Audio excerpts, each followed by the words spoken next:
Monsieur Pierre Dortiguier, vous êtes un philosophe français spécialiste des questions internationales. Je vous remercie infiniment d'avoir eu la gentillesse d'accorder cet entretien à la radio francophone iranienne. Monsieur Dortiguier, le corps des gardiens de la révolution islamique d'Iran a en fait annoncé dans un communiqué avoir abattu un drone israélien. Il s'agissait, selon ce communiqué, d'un drone d'espionnage furtif qui essayait de se rapprocher du site d'installation nucléaire iranienne de Natanz. Monsieur Dortiguier, vous êtes spécialiste des questions internationales, un très bon connaisseur des questions relatives à l'Iran. Comment réagissez-vous à cette information, s'il vous plaît? C'est une, démonstration faite par pratiquement que le régime sioniste ne peut pas se permettre tout ce qu'il veut, quelque puissance qu'il puisse obtenir ou posséder.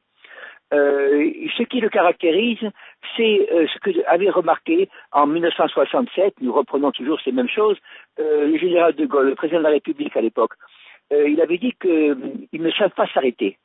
Et je pense que la déraison, en effet, accompagne leur puissance.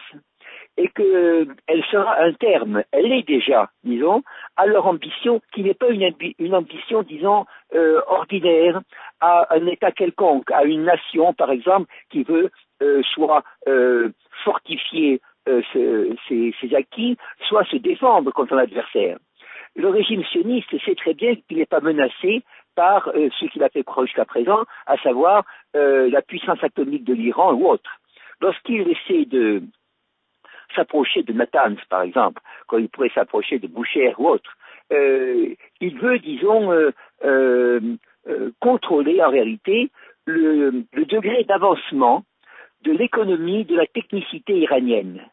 Et ce n'est pas du tout qu'il craigne quelque chose, mais il ne supporte pas, disons, d'avoir autour de lui des personnes, j'entends morales, des États, qui se développent selon une liberté naturelle, une liberté qui est donnée à chaque homme, à chaque entité.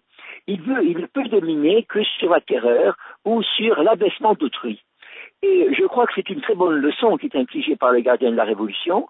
Elle est aussi, disons, un avertissement, je dirais toujours par l'essai, pratique, à l'adresse des Américains, disant que s'ils veulent, disons, eux-mêmes entreprendre de mettre de l'ordre dans un Proche-Orient qu'ils ont contribué eux-mêmes à faire verser dans l'anarchie, ils sont tenus, bien sûr, de s'adresser aussi à l'Iran. Monsieur Dortiguier, là, vous soulevez en fait un point très très important. Vous dites que voilà, là, il s'agit d'une leçon, d'un avertissement, en fait, à l'adresse des Américains. Également, vous venez de le dire que là, il s'agit également d'une démonstration de force de la part de l'Iran qui dit que voilà, qu'il se réserve le droit de, en fait, riposter à cette action, c'est-à-dire le corps des gardiens de la Révolution et les autres forces armées du pays se réservent le droit de riposter à cette action qui montre de nouveau, selon ce communiqué, l'aventurisme du régime israélien. Naturellement, mais imagine-t-on, pour être rétorqué au régime sioniste, qu'un drone de quelque nationalité le survole. Que fera-t-il? Il l'abattra. Surtout si c'est un drone iranien, un drone syrien, un drone de quelque nationalité que ce soit, qu'il ne soit pas, disons, le membre de son club, de son clan. Donc, il faut que le régime sioniste apprenne, et il n'a jamais appris jusqu'à présent, s'il veut survivre, à coexister avec des forces et non pas à passer son temps à les écraser, à les menacer et à les calomnier. C'est une sorte d'appel à la raison, voyez-vous, et je crois que cet appel à la raison ne vient pas seulement, disons, d'un seul camp. Je veux dire, le camp, par exemple, des pays soit musulmans, soit d'autres pays qui sont tirés visés par l'agressivité du régime sioniste. Mais elle vaut aussi pour ceux qui croient appartenir à son propre camp, à savoir ceux qu'il soumet, ou ceux, disons, envers lesquels il se tient, si je puis employer cette métaphore, comme un enfant gâté. Je veux dire, en premier, les Américains et l'Occident, l'Allemagne en premier, la France. Il prétend disposer à son gré. Il prétend, comme on dit ici, faire la pluie et le beau temps.